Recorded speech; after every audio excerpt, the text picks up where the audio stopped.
తాకట్లో ఉన్న బంగారాన్ని విడిపించి ఆ రోజున మార్కెట్ ధర కట్టి మిగిలిన డబ్బును మీకు అందిస్తుంది కొమ్మూరి గోల్డ్.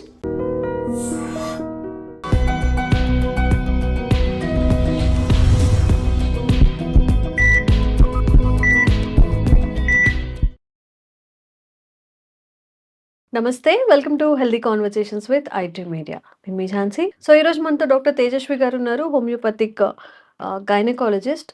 మరి 40+ అవుతూనే విమెన్లో చాలా హెల్త్ ఇష్యూస్ అనేవి వస్తూ ఉంటాయి. అందులో గైనిక్ ఇష్యూస్లో చాలా ముఖ్యంగా మాట్లాడుకోవాల్సింది మెనోపాజ్ గురించి. చాలామందికి అవేర్‌నెస్సే ఉండదు. అంటే సడెన్‌గా పీరియడ్స్ ఆగిపోవడం, అదే లాస్ట్ మంత్ వచ్చిందే ఈ మంత్ ఎందుకు రాలేదు అని అనుకుంటూ ఉంటారు. ఆ తర్వాత కూడా హెల్త్ ఇష్యూస్ వస్తూ ఉంటాయి. ఈ మెనోపాజ్ వచ్చే ముందు లక్షణాలు ఎలా ఉంటాయి? మెనోపాజ్ వచ్చిన తర్వాత శరీరంలో ఎలాంటి మార్పులు జరుగుతాయి? విషయం గురించి మాట్లాడదాము. నమస్తే అండి. నమస్తే అండి. సో, జనరల్‌గా రెగ్యులర్‌గా వచ్చే ఒక కొన్ని ఇయర్స్ నుంచి వచ్చే పీరియడ్ అనేది స్టాప్ అవుతుంది.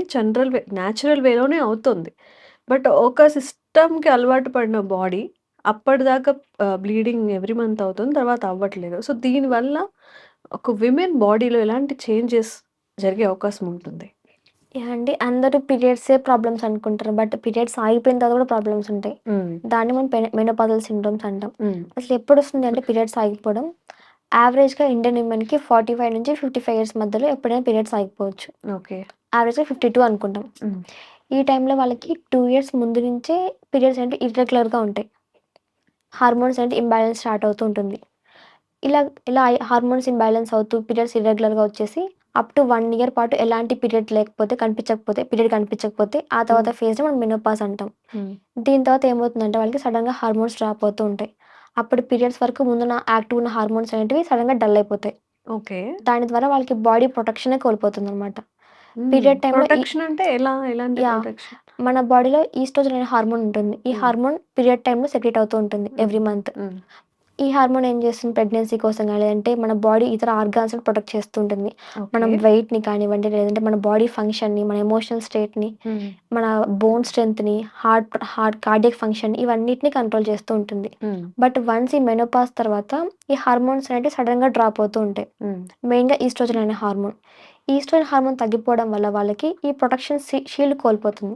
అంటే బోన్స్ అనేటివి పలచబడిపోవడం. ఎందుకంటే ఈస్ట్రోజన్ హార్మోనే విటమిన్ డీని అబ్జార్బ్ చేసుకొని బోన్స్‌కి కాల్షియం గాని స్ట్రెంథెన్ అయ్యేలా చేస్తుంది. వన్స్ ఈ హార్మోన్ తగ్గిపోయిందనుకోండి, బోన్స్ అనేటివి పలచబడిపోతూ ఉంటాయి. బోన్స్ నుంచి కాల్షియం బయటకొచ్చేస్తుంది. దీని ద్వారా ఎముకలు పలచబడి చిన్న చిన్న దెబ్బలకి ఫ్రాక్చర్స్ రావడం, లేదంటే ఎముకలు అనేటివి బలం తగ్గిపోయి బరువంతా మోయలేక బాడీ పెయిన్స్ రావడం ఇవన్నీ ఉంటాయి. ఓకే. ఇంకా ఈ మెనోపాజ్ తర్వాత వాళ్ళకి ఎమోషనల్ స్టేట్ కూడా డిస్టర్బ్ అవుతుంది. మూడ్ స్వింగ్స్ అంటాం. ఈ మూడ్ స్వింగ్స్ ఎలా ఉంటాయి? చిరాకు రావడం, ఊరికనే కోపం పడడం, లేదంటే ఏ పని కాన్సంట్రేట్‌గా చేయలేకపోవడం. బిఫోర్ పీరియడ్స్‌కి వాళ్ళు చాలా వరకు శ్రద్ధగా చేసేవాళ్ళు. బట్ ఈ పీరియడ్స్ స్టాప్ అయిపోయిన తర్వాత వాళ్ళకి ఇంట్రెస్ట్ రాదు ఏం చేయాలన్నా కూడా. కొత్తగా ఏదైనా చేయాలన్నా, లేదంటే వాళ్ళ డైలీ వర్క్స్ చేయాలన్నా కూడా ఇబ్బందిగా అనిపిస్తుంది. అందరితో సరిగ్గా మాట్లాడలేకపోవడం, కాన్ఫిడెన్స్ తగ్గిపోవడం ఇవన్నీ ఉంటాయి. ఇంకా చాలా మందిలో డిప్రెషన్ కూడా ఫార్మ్ అవుతూ ఉంటుంది. అంటే బయటికి ఏది చెప్పుకోలేక, అందరితో మాట్లాడలేక సోషల్‌గా ఐసోలేట్ అవుతూ ఉంటారు. నెక్స్ట్ ఇంగ ఈ కండిషన్స్‌లో ఈ బోను, ఇంక నెక్స్ట్ హార్ట్ ప్రాబ్లమ్స్ అంటాం. మామూలుగా బిఫోర్ పీరియడ్స్‌లో ఉన్న వాళ్ళకి హార్ట్ అటాక్ రాదంటాం. వుమెన్స్‌కి హార్ట్ అటాక్ రాదంటాం. ఎందుకంటే ఈస్ట్రోజన్ ఉంటుంది కాబట్టి. బట్ ఈ మెనోపాజ్ తర్వాత వాళ్ళకి ఈస్ట్రోజన్ అనే హార్మోన్ తగ్గిపోతుంది. దాని ద్వారా హార్ట్ వెసల్స్‌లో కొలెస్ట్రాల్ లెవెల్స్ పేరుకుపోయి కొలెస్ట్రాల్ పేరుకుపోయి హార్ట్ బ్లాక్ అవ్వడం, లేదంటే హార్ట్ అటాక్ రావడం ఇవన్నీ ఉంటాయి. ఇంకా ఈ మెనోపాజ్ తర్వాత ఒబేసిటీ కూడా ఎక్కువగా ఉంటుంది. ఎందుకంటే ముందు వరకు వాళ్ళకి ఎలాంటి ప్రాబ్లమ్స్ లేకుండా హెల్తీ బాడీ వెయిట్‌ని మెయింటైన్ చేసేవాళ్ళు. ఈ మెనోపాజ్ తర్వాత వాళ్ళకి సడెన్‌గా బాడీ మొత్తం ఇన్సులిన్ రెసిస్టెన్స్ డెవలప్ అవుతుంది. దీని ద్వారా ఒబేసిటీ వస్తుంది. ఒబేసిటీ ద్వారా టైప్ 2 డయాబెటిస్ రావడం. డయాబెటిస్ అనేది ఈ ఏజ్‌లో స్టార్ట్ అవుతూ ఉంటాయి. ఇంకా కొంతమందిలో జుట్టు రాలిపోవడం, లేదంటే జుట్టు పలచబడిపోవడం, పలచబడిపోవడం, స్కిన్ డిసీజ్ రావడం. స్కిన్ మొత్తం డ్రై అయిపోయి ర్యాషెస్ లాగా రావడం. ఎగ్జిమా అంటుంటాం. పొలుసులాగా చిన్న చిన్న పొట్టులాగా రావడం, లేదంటే స్కిన్ ఈజీగా ఇరిటేషన్‌కి గురయ్యి మంటగా అనిపించడం.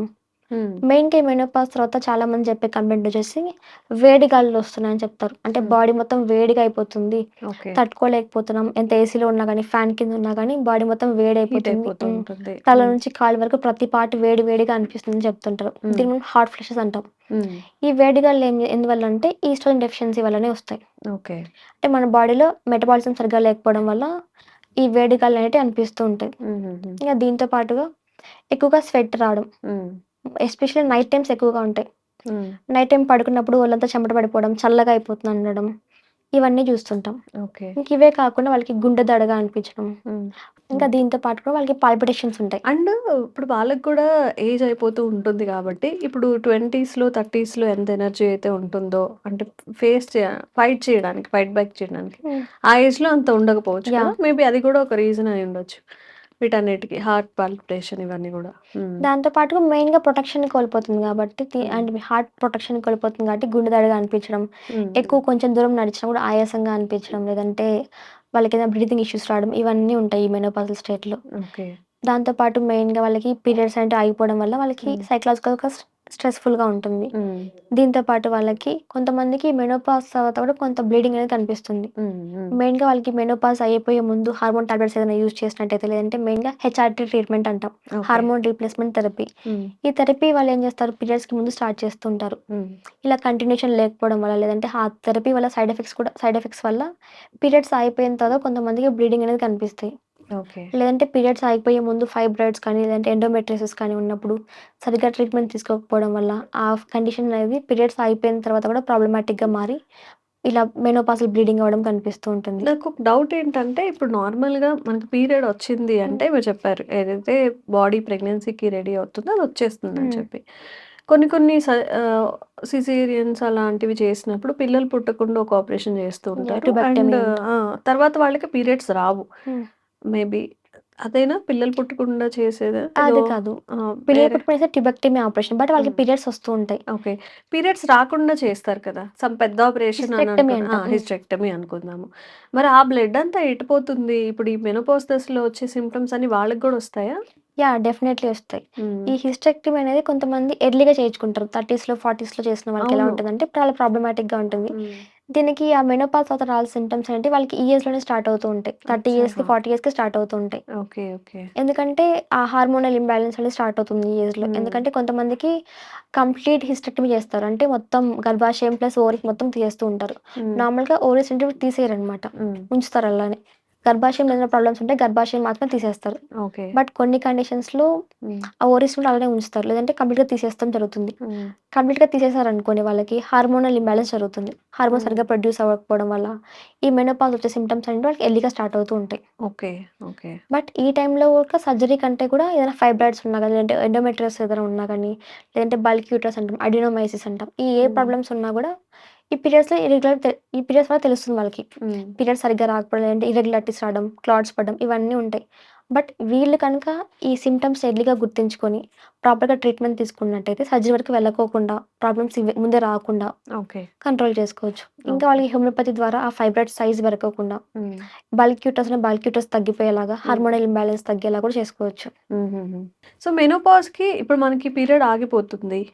పీరియడ్ ఆగడాన్ని కొంచెం డిలే చేయడమా? లేకపోతే ఆ మెనోపాజ్ స్టేజ్‌ని కొంచెం హెల్తీ వేలో డీల్ చేయడం అనేది అవుతుందా? డెఫినైట్‌లీ అవుతుందండి. హ్మ్.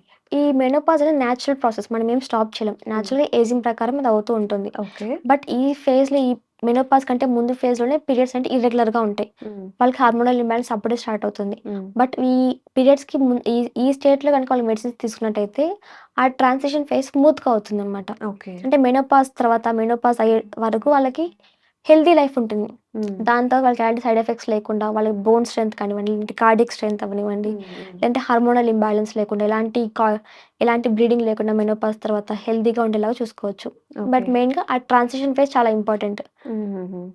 చాలామంది ఏమనుకుంటారు పీరియడ్స్ అయిపోతే ప్రాబ్లమ్స్ అన్నీ తగ్గిపోతాయిలే అనుకుంటారు. హ్మ్. బట్ అలా చేయడం మంచిది కాదు. ఓకే. ఓకే. ముందుగానే గుర్తించుకుని ఏదైనా ప్రాబ్లమ్స్ ఏదైనా ఉన్నట్టయితే ఆ ప్రాబ్లమ్స్‌కి తగ్గట్టు ట్రీట్మెంట్ తీసుకోవడం మంచిది. ఓకే. ట్రీట్మెంట్‌లో లైఫ్ స్టైల్ చేంజెస్ ఏమన్నా ఉంటాయా? డెఫినైట్‌లీ ఉంటాయండి. ఈ టైంలో వాళ్ళకి మెయిన్‌గా హార్మోనల్ ఇంబాలెన్స్ అంటే ఆఫ్టర్ 40 ప్లస్ హెల్తీ ఫుడ్డే మెయిన్‌గా. హ్మ్. న్యూట్రిషియస్ ఫుడ్ ఉండాలి.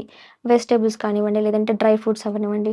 ఐరన్ రిచ్ ఫుడ్ మెయిన్‌గా. ఎందుకంటే ఈ మెనోపాజ్ వచ్చే ముందు పీరియడ్స్ అనేటివి ఇర్రెగ్యులర్‌గా ఉంటాయి. ఓకే. కొంతమందికి తక్కువ బ్లీడింగ్ అవుతుంది. కొంతమందికి ఎక్కువగా బ్లీడింగ్ అవుతుంది. ఇలా హ్మ్. అప్పుడు ఎక్కువ బ్లీడింగ్ అవ్వడం వల్ల బ్లడ్ లాస్ ఉంటుంది. కాబట్టి ఐరన్ సప్లిమెంట్స్ అన్న ఫుడ్స్ ఎక్కువ తీసుకుంటూ ఉండాలి. హ్మ్. డేట్స్ కానివ్వండి, లేదంటే జాగరీ హ్మ్. ఇవన్నీ ఎక్కువ తీసుకుంటూ ఉండాలి. ఇంకా వాళ్ళు స్మోకింగ్ హ్యాబిట్స్ కానీ, ఆల్కహాల్ హ్యాబిట్స్ ఏదైనా ఉన్నా తగ్గించుకోవాలి. హ్మ్. స్ట్రెస్‌లెస్ లైఫ్‌ని లీడ్ హ్మ్. చేస్తుండాలి. ఇంకా హ్మ్. ప్రాపర్‌గా నిద్రపోతూ ఉండాలి. ఓకే. వీటన్నిటిని లైఫ్ స్టైల్ ప్రాక్టీసెస్ వల్ల ఆ ట్రాన్సిషన్ ఫేస్ స్మూత్ అవుతుంది. ప్రశాంతంగా ఉండాలంటారు. హ్మ్. అంతేనా? ప్రశాంతంగా యాహ్! ఉంటూ, మంచి ఫుడ్ తీసుకుంటూ, వీలైతే కొంత ఎక్సర్‌సైజ్ చేస్తూ. మా నార్మల్‌గా అంటే ఇంట్లో పనులుంటాయి కానీ, దానికి తోడు కొంచెం ఏదన్నా కన్ క లైక్ కంటిన్యూయస్‌గా చిన్న చిన్న ఎక్సర్‌సైజెస్ కూడా యాహ్! ఇంక్లూడ్ అంతే. చేసుకుంటే మంచిది. సో, అమలు మరి మీరందరూ కూడా తేజస్విని గారు చెప్పినవి పాటిస్తారని అనుకుంటున్నాము. సో, పీరియడ్స్ ఆగిపోవడంతో ప్రాబ్లమ్స్ స్టార్ట్ అయ్యే అవకాశం ఉంటుంది కాబట్టి, వీడియో ఒకవేళ మీరేదైనా స్కిప్ చేసి చూసినా మళ్ళీ ఒకసారి చూడండి. మీకు చాలా యూజ్‌ఫుల్ అవుతుంది. అండ్ ఇలాంటి బోలెడంత మంచి ఇన్ఫర్మేషన్‌ని మీకు అందించే ప్రయత్నం తేజస్వి గారితో చేస్తూ ఉంటాము. థాంక్ యూ సో మచ్ అండి.